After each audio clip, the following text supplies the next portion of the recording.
Hi, welcome to part 2 of chapter 15, Psychological Disorders. So in this video, we're going to define and then describe the symptoms and the causes of mood disorders, schizophrenia, dissociative disorders, autism spectrum disorders, and personality disorders. Let's go ahead and get started. Mood disorders describes a specific kind of a disorder where individuals are characterized by having disturbances in their mood and in their emotions. And these disturbances can distort the way they perceive life and impair their everyday functioning. Mood disorders are disorders such as depressive disorders and bipolar disorders and other disorders that are related to bipolar disorders.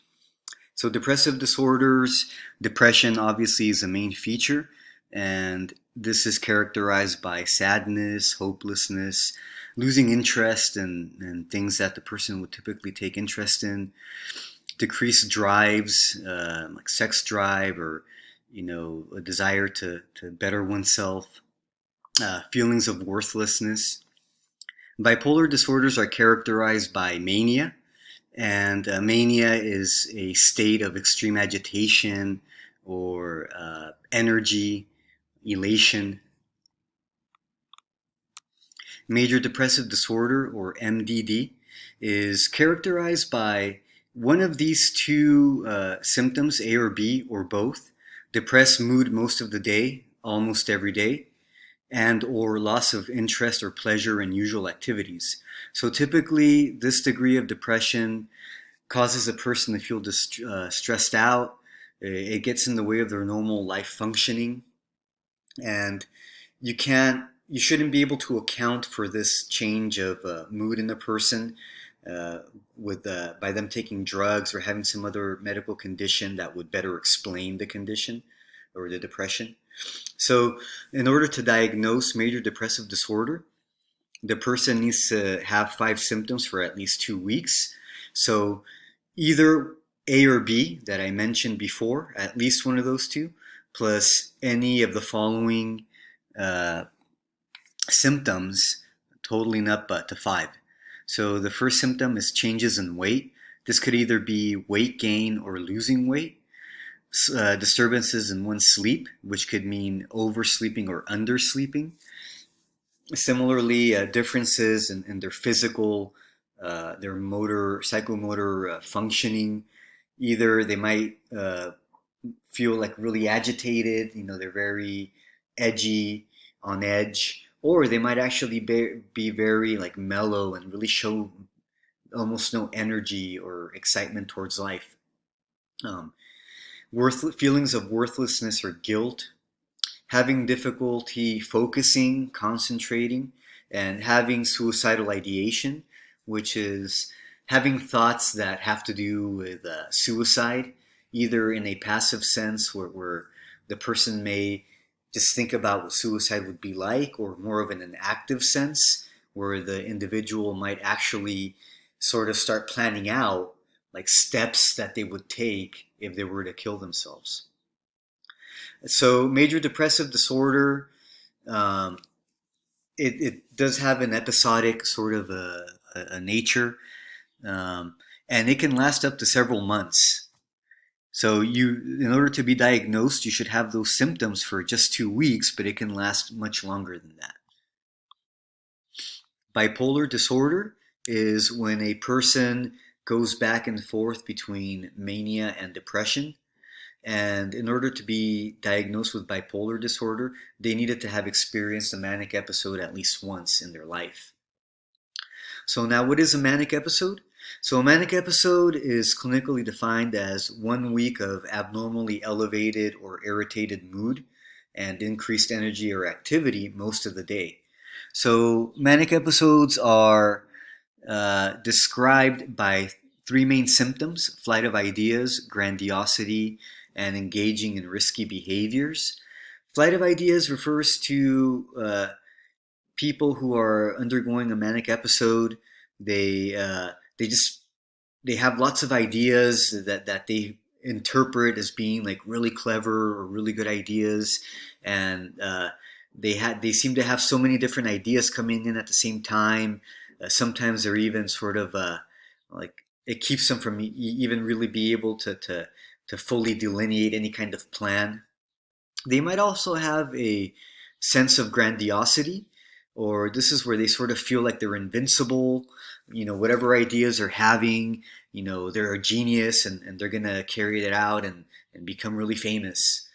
And they may also engage in risky behaviors, such as behaviors having to do with money, like taking out all their money from the bank and investing in the latest kind of like stock market trend craze. Or they might engage in risky behaviors such as sexual behaviors, like perhaps have unprotected sex with people they don't really know that well, um, or in situations that are sort of dangerous or maybe illegal. So this is what a bipolar person is characterized as. So mood disorders clearly have a biological component to them. There is an obvious genetic influence.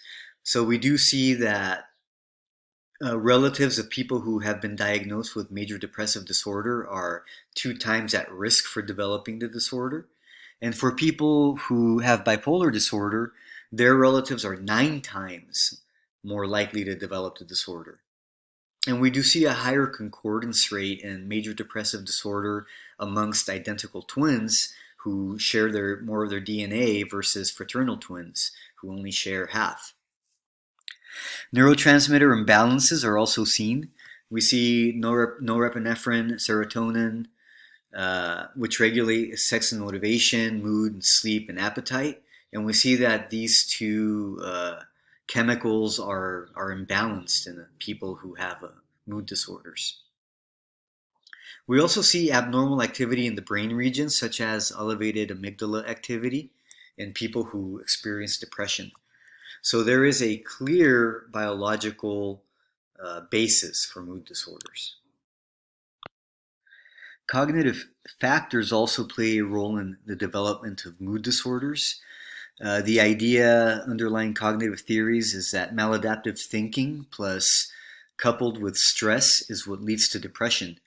Aaron Beck, the researcher, believed that in childhood, people learn schemas that lead to negative thinking, schemas that are characterized by a depressed mood, that represent themes such as failure or inadequacy or rejection. And it is a person's own cognitive biases or errors in their own thinking that maintain these schemas, and that leads to depression. Rumination is when a person dwells on negative thinking, and rumination also tends to exacerbate depressive symptoms.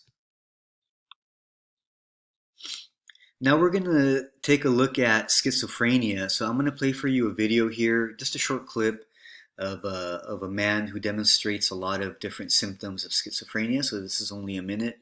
Um, let's take a moment here to look at an actual example of an individual with schizophrenia.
So here's a different video, and this video is just an audio recording that was taken from the experiences of people who have schizophrenia.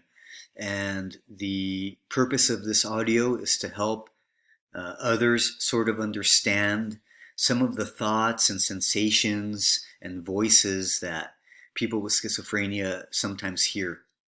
Um, so let's take a sample of this just so we can get a peek into the experience of a schizophrenic person. But I do want to warn you that the video is a little bit creepy and sort of has some negative voices and things like that. But I think it's worth just listening to it just for a little, not the whole thing, but just over a minute or so, just to get an example of it.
So that was a taste of schizophrenia. Schizophrenia is characterized by disturbances in the individual's thoughts and their perception, in their emotions, and in their behaviors. Usually, you start seeing signs in probably like the late teen years, and it's often diagnosed in the early to mid 20s. Only about 1% of the population will experience schizophrenia throughout their life. Um, so schizophrenia, as you may very well assume, it has a lot of difficulties, a lot of adaptive functioning challenges, issues with developing and maintaining relationships, occupational issues. And this is not to be confused with dissociative identity disorder, which we're going to cover in a few slides. So dissociative identity disorder was what used to be formerly called multiple personality disorder. And lastly, schizophrenia is characterized by psychosis, which is a state of mind that is just not connected to what reality is. So other schizophrenia symptoms include hallucinations and delusions. Hallucinations are perceptual experiences that are not caused by any external stimuli. So you might be actually, the schizophrenic individual might be seeing, like a person that isn't actually in the environment, right? There's no external stimuli, uh, that's being transduced into his perception. So the most common type of hallucination is actually an auditory hallucination, whereas visual hallucinations are not as common. Delusions are beliefs that are different from what's in reality, or what evidence would show is the reality or the truth. They can be paranoid, grandiose, or somatic.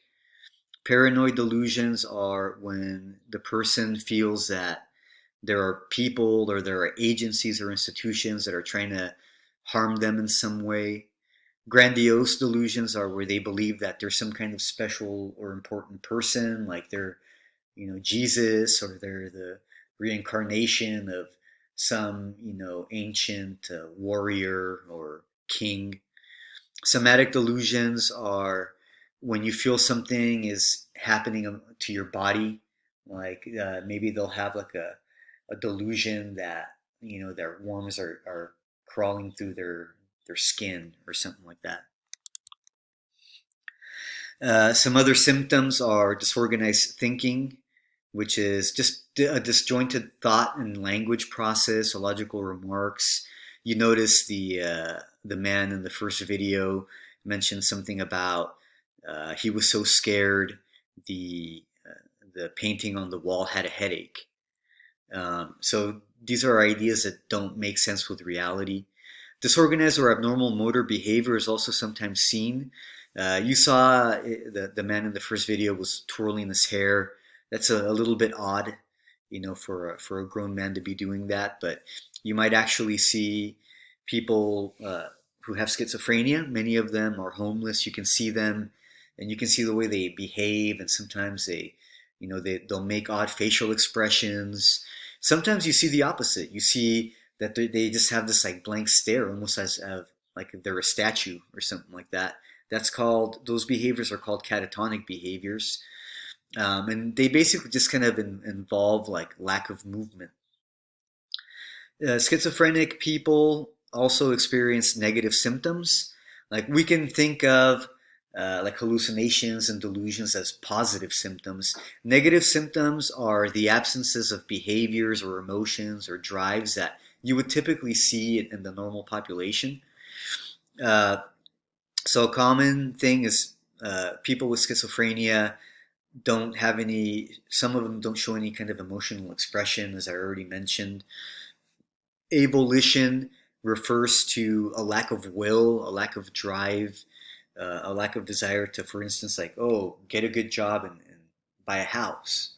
All those things that motivate people that we kind of saw covered and represented in Maslow's hierarchy of needs. A person with schizophrenia is not really minding or trying to live by those sorts of things. Alogia is referring to that kind of lack of speech that makes sense. Asociality refers to the fact that schizophrenic people don't oftentimes have any desire to connect with others. And anhedonia is the inability to feel pleasure. So what causes schizophrenia? This is another disorder where we do see a heavy biological component. If a parent is schizophrenic or has schizophrenia, for instance, a child is 6 times at risk for developing it. And we do see in studies of twins that were reared apart some evidence for this as well. For instance, with Heston in 1966, we saw that 11% of adoptees with schizophrenic mothers later developed the disorder. And in 2004, Shi, Belmont, and Zandi found that if an adoptee develops a disorder, the adoptee's biological relatives are more likely than their adoptive relatives to develop the disorder.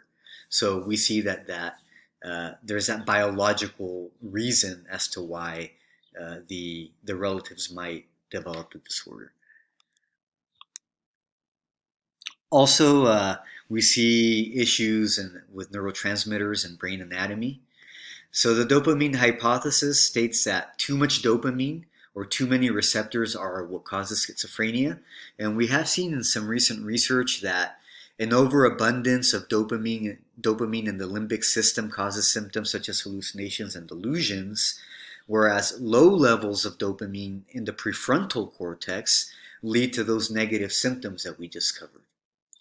Also, the brain cavities that contain cerebrospinal fluid, the ventricles, are enlarged in people who have this disorder. So here's a question that relates to people who suffer from schizophrenia. How should society deal with people with schizophrenia? Is it better to keep patients in psychiatric facilities against their will, but where they can be observed and supported, or to allow them to live in the community where they may commit violent crimes against themselves or others? And keep in mind that most people who have schizophrenia are not violent, but these are just some things that should be considered when it comes to how we deal with mental health issues in our society. So now let's jump over to the next disorder, or the next set of disorders, dissociative disorders. So these are the kinds of psychological maladies where a person becomes split off from their sense of self or disconnected from their sense of self. And it sort of creates disturbances in their memory and their sense of identity. And the reason for this is not that they were hit in the head or anything like that. So there's not a physical cause. There are psychological causes. So dissociative amnesia is when a person forgets their personal information after some traumatic or stressful event. And an example of this would be dissociative fugue. And this is where individuals will forget who they are and be confused about who they are and actually wander off from their home. They may even, this may last for weeks, months, or even years. And so these two symptoms or characteristics of dissociative disorders are depersonalization and derealization. Depersonalization is a feeling or a sensation of being detached from one's sense of wholeness. It's sort of described by people like if they feel like if they're robots. And derealization is a detachment from the world, where the individuals feel that the world itself is like a dream or it's unreal. So this is a disorder, as I mentioned earlier, that was formerly referred to as multiple personality disorder. It is now called dissociative identity disorder, and involves two or more separate identities that the person embodies. And there are memory gaps when one identity takes over. So this is a disorder that is controversial because some people have tried to fake symptoms of it to try to get out of legal situations. And in the 1980s, there was an overdiagnosis of DID that was probably related to a novel called Civil, in which the main character in that novel was a woman with 16 personalities. But DID, or dissociative identity disorder, is a real disorder, and we do know that childhood abuse or trauma is a risk factor. And in fact, Ross and their colleagues in 1990 found that 95% of people with DID were actually abused as children. And so the explanation or the possible cause is that individuals who have DID have experienced some kind of trauma and developed these other personalities as a way to cope with what they experienced. So now let's actually take another jump into another category here and talk about developmental disorders. This one in particular is called Autism Spectrum Disorder, or ASD, which is characterized mainly by a person having deficits in socio and emotional communication and interactions. These individuals show poor lack of eye contact, or poor eye contact. And they, as children, they don't typically initiate social play. They prefer to play alone. As I mentioned, There are some deficits in their social interactions, including communication. So at the very extreme end, individuals with autism won't have any speech at all. Um, some individuals are echolalic, which means that they basically just kind of repeat what a person says, sort of like when a little kid is like trying to, you know, make another little kid mad, and they're just kind of repeating or parroting what they're saying. So that's echolalia.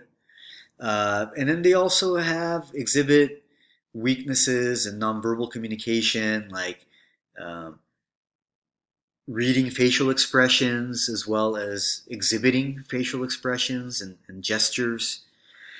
People with autism also demonstrate repetitive behavioral patterns, stereotype repetitive movements like rocking their bodies, or some kind of fidgeting with their hands or something. And they oftentimes have very specific interests and are highly fixated in certain things or certain topics. And they will oftentimes exhibit a lot of distress when there are changes to their environment or to their routine. And we do need to point out that autism is not an intellectual disability. People with autism can be within the cognitively delayed end of the intelligence spectrum, or they might be average intelligence, or they might be above average intelligence. So these two things are not the same thing. So as I mentioned, autism is it's a syndrome. It's a spectrum where there are just different characteristics or symptoms that a lot of people may have to various degrees, but it just so happens that people who are more along the autism spectrum will have more of those symptoms to a greater degree or a greater severity. And perhaps you've heard of Asperger's disorder or Asperger's disorder or syndrome. So this is not a classification that is found in the DSM anymore, but it was thought of as a less severe form of autism spectrum disorders. Now we just have a spectrum, but it was characterized as the person with autism who has an average or above average intelligence, but they have more like social deficits. But I just want to specify that this is no longer a classification. So autism is more common in boys 4 more times than it is in girls. And it affects about 1 out of 59 kids in the US. And there has been an increase in diagnosis since the 1980s. Now, when it comes to autism, we don't really know what causes it, but we do see that there's a genetic component to it as well. There is a concordance amongst identical twins versus fraternal twins. And we do know for a fact that it is not caused by vaccines. The researcher who first published that article later retracted it. And that was an article that was stating that vaccines cause autism, by the way. So now let's once again make another shift and start looking at personality disorders. We covered personality, and we learned that personality refers to those characteristics or traits that individuals exhibit that tend to be stable and characterize a person across situations. So a personality disorder specifically is referring to a personality style that not only is different from the norm, but it's also pervasive and inflexible, begins in early adolescence, and causes distress and impairment or conflicts with others, and keeps a person from meeting their goals. So these are personality disorders that are characterized by specific personality types are characterized in several clusters. We have cluster A, which personifies disorders that are odd or eccentric. We have cluster B, which looks at disorders that are characterized by people who are impulsive, dramatic, emotional, erratic. And there is cluster C, which characterizes people who are really anxious or really fearful. And personality disorders tend to affect about 9% of the US population. So these next tables are in your book, so I'm not going to go over them too deeply. I'm just going to tell you what the personality disorder is and maybe just read a sentence or two. So in cluster A, we have the paranoid personality disorder type, which is a person that harbors a pervasive and unjustifiable suspiciousness and mistrust of others.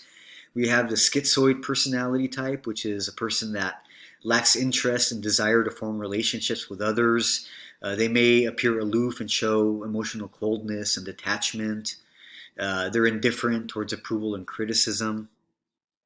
There's also the schizotypal personality disorder, and this person exhibits eccentricities in thought, perception, emotion, speech, behavior.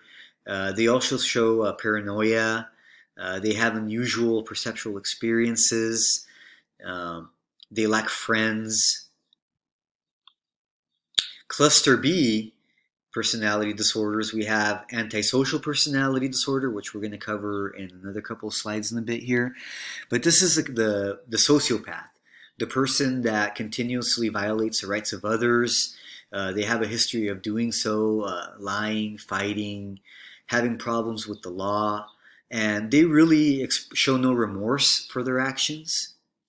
We also have the histrionic personality disorder, which is a person that is excessively overdramatic and emotional. They're theatrical. When they're not the center of attention, they feel really uncomfortable. Narcissistic personality disorder is an individual who has an overinflated and unjustified sense of self-importance.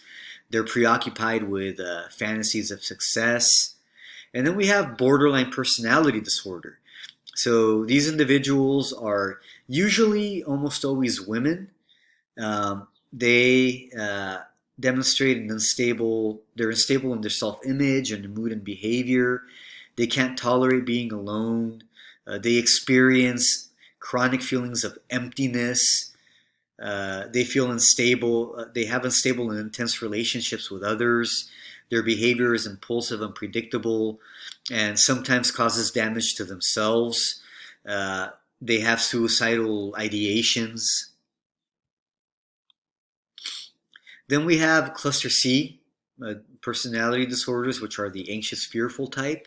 So we have avoidant personality disorder, which is a person that's socially inhibited and they're very oversensitive to negative evaluation. They'll avoid situations or occupations where they might be criticized or rejected. We have dependent personality disorder, which is the individual that lets others run and overtake their life. They're very clingy, they're very submissive, they're afraid of a separation. They can't make decisions without the reassurance of others. And then we have obsessive compulsive personality disorder. So this is a pervasive need for perfectionism that interferes with their ability to complete tasks. They're preoccupied with details, rules, and order and schedules. So let's actually look more specifically at antisocial personality disorder. So this is, the sociopath, right? The psychopath is what they used to be called. So signs for this individual can emerge early, but diagnosis, the individual has to be 18, otherwise they're given a different diagnosis. But you do see some signs. Usually it starts with people, like hurting animals or things like that, children or teenagers, trying to inflict suffering on an animal. They are incapable of showing compassion towards people, towards animals, and they view others as objects. They oftentimes are extremely arrogant, and they can be very charming, and this is done in order to manipulate people.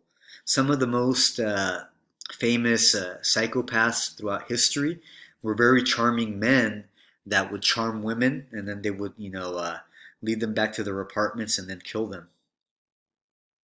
So they do oftentimes show a reckless disregard for themselves, for society, and for others. And there is a prevalence of 3.6% of the population. So it does tend to be more males than females by a 3-to-1 ratio. And here are some differences between male sociopaths and female sociopaths. So males are more likely to do things that can hurt themselves or others. Um, they're more likely to destroy other people's properties, to purposefully start fires, to make money illegally, to be arrested, to hit somebody hard enough to seriously injure them, to hurt an animal on purpose. Whereas women are more likely to run away, frequently miss school or work, lie frequently, uh, get into physical fights with their intimate partners, uh, harass, threaten, or blackmail others. So, what are some of the causes of antisocial personality disorder? So, a lot of these traits like fearlessness and impulsivity and antisociality and callousness are actually heritable traits that can be genetically passed on. But of course, like everything in psychology, there's a nurture component to it as well. So there's genetic factors plus adverse environmental factors.